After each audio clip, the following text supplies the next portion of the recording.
Hi. So, as you can tell by the title of this video, this is going to be me recounting my experience being in one of my college's organization's fashion shows for the first time. There really isn't much organization to this, I'm not going to lie. I just kind of did it because I wanted to put myself out there a bit more, and I thought, what is a better way to do that than to join a fashion show in my local community? So, yeah. I also want to give a slight disclaimer that if any of this looks like it was filmed on a toaster, that's because I recorded this on my MacBook because I didn't want to use my phone. That's all.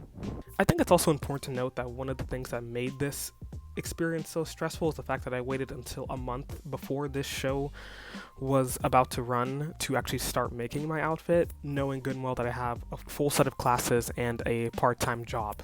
No, it worked out in the end, so I guess that's all that matters, but great decision making on my part, I guess.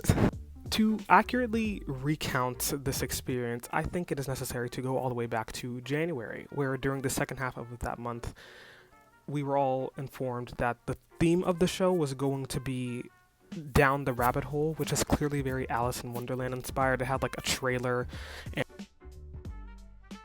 and so immediately after hearing that, I was like, okay, I have a few ideas for what I want. I know I want something with a corset, something with a cage skirt, and something with flowers. Simple enough, I guess, but I didn't have like a set design yet. I really didn't start sketching until a lot sooner than I should have. Like, I don't think I had a full out sketch until maybe February, maybe early March. For this organization, they had checkpoints as a designer. If you were designing yourself or designing anyone else, you had to basically show your progress over the weeks leading up to the actual fashion show. So you had to like show what you've started, showed something you're currently working on, show a mood or a vision board for what you had in mind. And my vision board, it's so funny because it doesn't really look like anything I was wearing outside of the cage skirt. It's just like a bunch of random stuff because, again, during that time, I didn't have anything specifically in mind. I didn't actually start working on it until much later. Within these checkpoints, it was also kind of funny because at some point they had sent out an announcement saying that basically they're kind of changing the theme to fables of fashion. This kind of confused me mainly because I didn't know what the fuck a fable was, but their reasoning for doing that was because too many people were doing Alice in Wonderland characters too literally. I was trying to base my outfit around the aesthetics of Wonderland, so my corset was supposed to mimic Alice's aesthetics, the cage skirt obviously mimicking the whole paint the roses red thing, and then the checkered part, the bottom of my shoes being checkered to mimic the checkered patterns that I think exist in the movie, the animated movie and the live action one. So I was like, I'm still going to do this anyway, and they didn't have a problem with it. Late February to early March, and I'm like, okay, I should probably start really thinking about this. And I think at some point I had just bought some fabric from Joann's. I'm gonna like stop recounting for a second. Joann's. We need to have a talk. There is no way that a failing company, a sinking company, something that's literally bankrupt and going out of business is still this greedy. Tell me why I bought 3 types of fabric, one of them being tulle. And they had a 2-yard minimum for each type of fabric. And that shit almost cost me $60. Someone explain to me how that's supposed to work right now. That makes no fucking sense. Y'all are some thieves. Like, this is why y'all are going out of business. To be that greedy while going out of business, it's actually insane, but let me get back on track. After buying it, I had realized that, okay, I want a corset, but I didn't really know how exactly I was going to make it. And somehow, in my head, it made more sense for me to get thermoplastic, Warbler specifically, something often used in cosplays. Make a Warbler corset, like heat mold a Warbler corset, then put fabric on it, than to just sew a bunch of fabric pieces together to make a corset. Because in my mind, I'm like, okay, I want it to be the type of corset that's hard, like it has a boning or something just more solid, not like some cheap ass sheen corset. So not realizing that that's just going to overcomplicate my process. And it's really funny because once I started working on it, I ended up having to have some of the same steps to actually make a normal corset to begin with. And I'm like, I could have just done that, but okay. So I lost the footage of me explaining or rather elaborating on what exactly I meant by that. So basically, once I realized that I wasn't going to be able to just drape or place the fabric on the Warbler corset, I got the help from this other girl. Shout out to Gemma.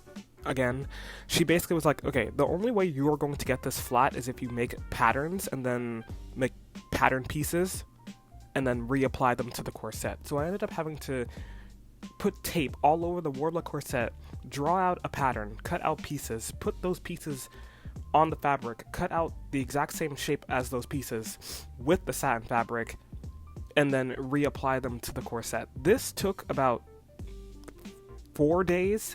It ate a lot into my time, but I guess that's what I get for not doing a corset the traditional way. It did give it structure, and it did end up looking good. Also, to cover up the seams, I put this lace trim on it, which just gave it overall a more polished look. Said I had got a mannequin from my school. Okay, I'm just going to pause right here to say that I didn't just find a mannequin. In fact, getting a mannequin was one of the hardest parts of creating this entire outfit for some odd reason.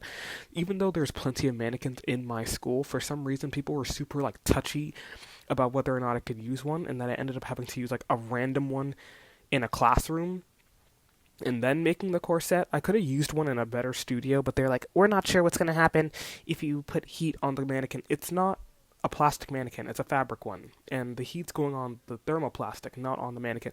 It was just a whole fucking mess, and it was really annoying, but, you know, I made it work, and just heat warped the Warbler to it.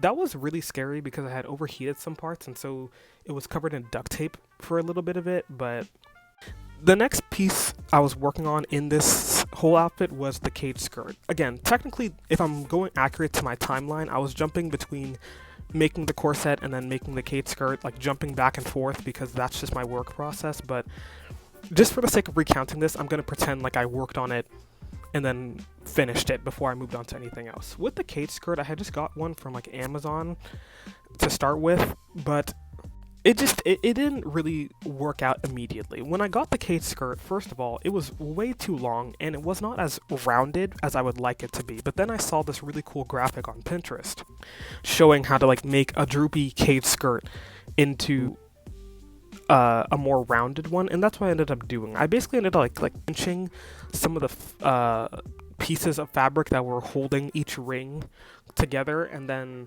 pinning them to give it a more cupcake-like, for lack of a better word, type of shape. And then I had sewed those pieces I had pinched and then cut off the excess to make it look like this. I had this idea also of like painting some of the roses red. That's you know the song Paint the Roses Red. The outfit, that was actually the name of the outfit. That's what I ended up naming it because the cage skirt was really the main attraction to the outfit. And so I wanted to base my outfit off the aesthetics of Wonderland, of course. So I was like, okay, we're going to have a cage skirt full of a bunch of red and white roses, and then some of them painted kind of red and white in the middle. It's actually really funny to see how that came about because I basically finished it the day before the show. We had like a model rehearsal and I didn't even really finish painting the flowers, but then I eventually did, and then this is what it ended up looking like. I also added like little green leaves that came on the flower stems to make it look, I guess, a bit more realistic and not just like a weird thing of perfectly picked flowers. Like it actually looked like a bed of flowers with the green leaves. So the accents on the outfit included like white leggings and these checkered print bottoms on the shoes. I'm trying to see if I can find them. I cannot. I'm too lazy to get up.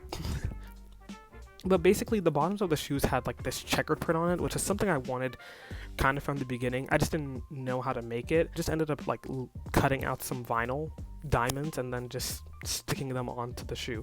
I didn't think they would actually be seen, but there was one photo a photographer got of me where you could actually see them, so that was kind of cool.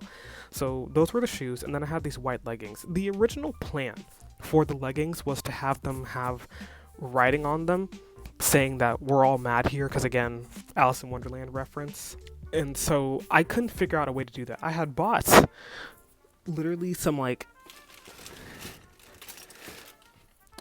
and I still can't find it. I had bought some heat transfer paper from Hobby Lobby, something that really is more so used for cotton rather than like polyester, which is what the leggings were made out of, to try and like see if I can iron it on. That didn't work. I ended up melting one of the leggings because I bought a pack of 2, and then the other one, it didn't really work. So I was like, okay, we're gonna scrap that idea.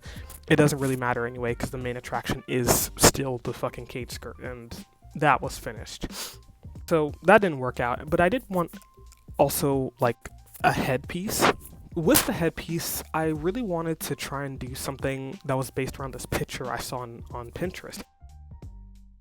I was completely like just taken aback. I was enamored by this picture, but I had no clue how to make it and not sure of my time constraints, so I wasn't able to.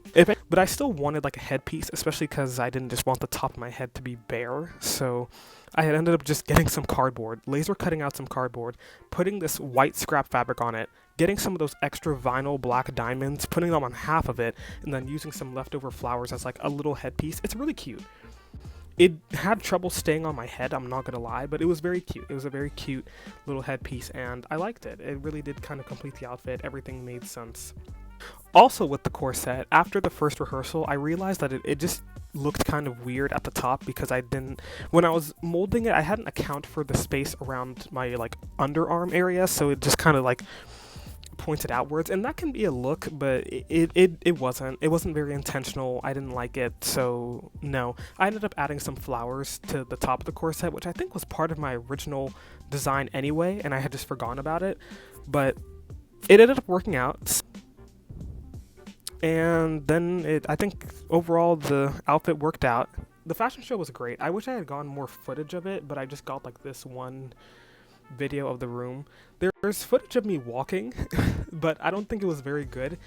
I'm gonna give myself some grace because it was my first fashion show, and I think I was like speed walking down the runway. I did have a friend there to hype me up. Shout out to you, Tony. She was very generous with her time to come and support me, and a lot of other people as well. A lot of people liked my outfit. I got lots of compliments. I think this is genuinely like a good first step in getting more into fashion, so I'm very proud of myself for completing it. I'm also very proud that I was able to complete in such a short time frame, because something like this I think could have been done a lot better, probably appeared more polished if I had more time, which I did, but of course my goofy ass decided to wait 4 fucking weeks before the show was supposed to run, so that's on me, I guess. But after this experience, I think I've learned about 3 things. 1, satin is not your friend. Double-sided fabric tape is your friend, and do not procrastinate. Yeah, I don't think I'm gonna take the 3rd lesson that much into account. I will be joining like the next year's fashion show, so I think that'll be a really fun experience too, to see how that works out. But yeah, that's all I learned. This is a good experience. I also want to post more fashion content, so be on the lookout for that. But yeah, that was it. I think it went pretty well. I'm very proud of myself. Everyone looked great. The photographers did a great job capturing everyone. And I think this was overall a really positive experience. I can't wait to do it again. So, yeah, that was it.